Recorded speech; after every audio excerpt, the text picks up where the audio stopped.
প্রতিদিন সকালবেলা মোরগের ডাকে ঘুম ভাঙে, আমার কাছে তো খুব ভালো লাগে। আর সকালবেলা উঠেই চিতই পিঠা বানিয়েছি, খাঁটি খেজুরের রস দিয়ে চিতই পিঠা খেতে কত যে ভালো লাগে।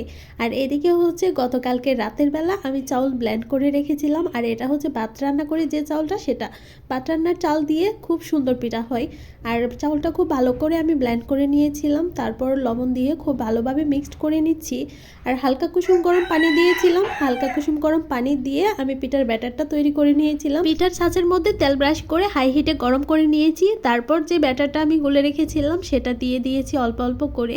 আর পিঠাগুলো দেখেন মাশাআল্লাহ কত সুন্দর হয়েছে, একদমই সফট। এই পিঠাটা অনেক কিছুর সাথেই খাওয়া যায়, তবে আজকে আমি খেজুরের রস দিয়েই খেয়েছিলাম। সকালের নাস্তাটা খেজুরের রস দিয়ে আর চিতই পিঠা দিয়েই হয়ে গেছে। দুপুরবেলায় প্রথমে হচ্ছে লাউ শাকটা আমি বসিয়ে দিচ্ছি। এখানে বোম্বাই মরিচ, পেঁয়াজ, রসুনের কোয়া, কাঁচামরিচ কেটে নিয়েছি। লাউ শাকটা ধুয়ে নিয়েছি ভালোভাবেই, তার সাথে দুইটা আলুও কেটে নিয়েছি। পেঁয়াজ রসুনের সাথে আলুগুলোকে দিয়ে দিয়েছি, আর সাথে দিব হচ্ছে পরিমাণ মতো লবণ, হলুদ আর সামান্য পরিমাণ পানি দিয়ে সবকিছুকে খুব ভালোভাবে আমি সেদ্ধ করে নেব। শাকের পরিমাণ বেশি হয়, প্রথম দিকে তেমন নাড়া যাচ্ছিল না, তাই ঢাকনা দিয়ে ঢেকে রান্না করে নিয়েছিলাম 10 মিনিটের মতো। 10 মিনিট পর সবকিছুকে ভালোভাবে উপর নিচ করে নেড়ে দিচ্ছিলাম। যখন সবকিছু খুব ভালোভাবে সেদ্ধ হয়ে গেছে আর পানির পরিমাণটাও কমে এসেছে, তখন উঠিয়ে নিয়েছি। এখন হচ্ছে পাকার দিব। পরিমাণ মতো তেল দিয়ে তার সাথে পেঁয়াজ রসুন কুচি দিয়েছি, একটু ব্রাউন করে ভেজে সেদ্ধ করে রাখা লাউ শাকগুলো দিয়ে দিচ্ছি। এখনো কিন্তু এর মধ্যে অনেকটা পানি আছে, আমি কিন্তু জাল করে পানিটা শুকিয়ে নিয়ে উঠিয়ে নিয়েছিলাম আর কি।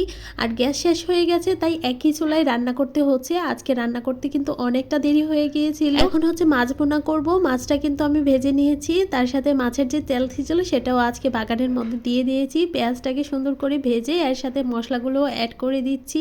সবসময় ঝালের পরিমাণটা একটু বেশি খাই, তবে আজকে এর মধ্যে পেঁয়াজ বাটা, রসুন বাটা ব্যবহার করেছি। সাথে অল্প পরিমাণ ভাজা জিরার গুঁড়া দিয়ে মশলাটাকে খুব ভালোভাবে কষিয়ে নিয়েছি একটু সময় নিয়েই। এরপর আগে থেকে ভেজে রাখা মাছগুলো দিয়ে দিয়েছি। মশলার সাথে আবারও মাছটাকে একটু কষিয়ে নিয়ে ঝোলের পানিটা দিয়ে নিয়েছি।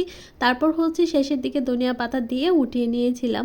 আজকে একই চুলায় রান্না করছি, একটা একটা করে মনে হচ্ছে 3-4 ঘন্টা হচ্ছে রান্না করছি, শেষই হচ্ছে না। গতকালকে রাতের বেলা গ্যাস শেষ হয়ে গেছে, আর আশেপাশের দোকানগুলোতেও গ্যাস খুঁজে পাচ্ছিল না, তাই আর কি করার, ভাবছি এই কয়েকদিন আমি কারেন্টের চুলায় রান্না করব। গ্যাসের দামটাও কিন্তু আগে থেকে অনেকটাই বেড়ে গেছে, কিছুদিন পর আবার আপনি গ্যাসের দাম কমে যাবে, তাই আর এখন জামাইকে গ্যাস আনতে দিচ্ছি না। কিছুদিন আমি কারেন্টের চুলায় রান্না করি। যাই হোক, এখানে কিন্তু আমি টমেটো চাটনি বসিয়ে দিই। অল্প মশলায় দেশি টমেটোর এই টক চাটনিটা খুবই ভালো লাগে খেতে। অন্যান্য সময় বয়স দিতে আসলে আমার ছেলেটা অনেক দুষ্টুমি করে, আজকে হচ্ছে আমার শখের মোরগটা প্রচুর ডাকাডাকি করছে, এর জন্য তেমন বয়সও দেওয়া যাচ্ছে না। যাই হোক, এখানে কিন্তু টমেটো চাটনি হয়ে গেছে। ছেলের তরকারিটাও বসিয়ে দিয়েছি। ওয়াচের জন্য হচ্ছে শিম আলু দিয়ে রিটা মাছ রান্না করেছি, আর আমাদের তরকারিগুলো হয়ে গেছে।